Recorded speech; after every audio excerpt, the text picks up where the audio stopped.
Ultimately, your site is all about getting information across to your visitors.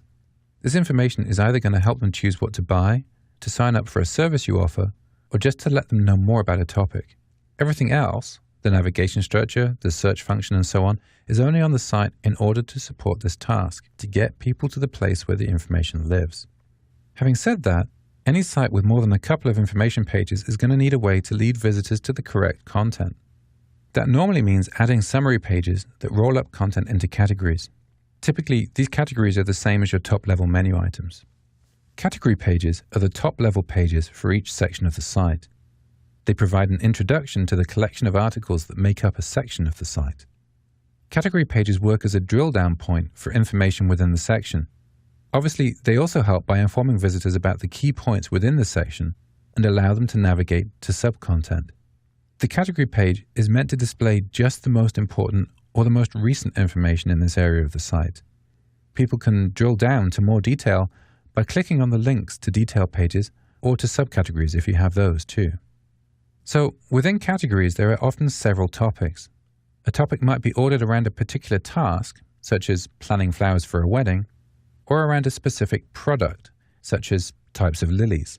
On a smaller site, each link on your category page might go straight to a detail page. Once your site reaches a certain size, you'll most likely end up with subcategory pages for each topic area. These will normally correspond to submenus on your main navigation structure. Subcategory pages follow a similar layout to category pages, with individual detail pages that are linked off from within the text. This way, people can either get a high-level overview using the subcategory page, or drill down to read the nitty-gritty by clicking on a link to a detail page. Detail pages cover only one concept or item. Remember that many users will come to a detail page from search or a related links area.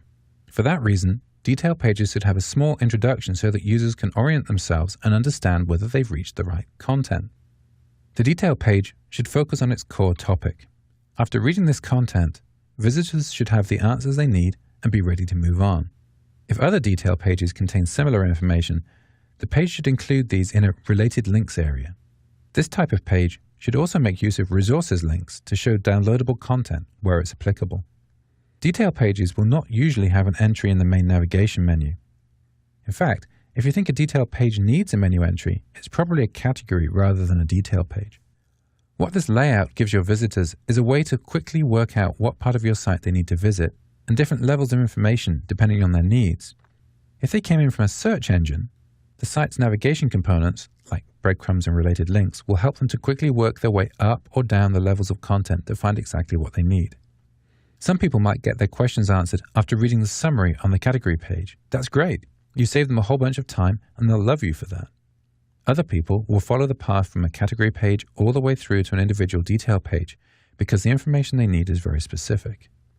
Next, we'll talk about how to format those detail pages to help people find the specifics that they care about.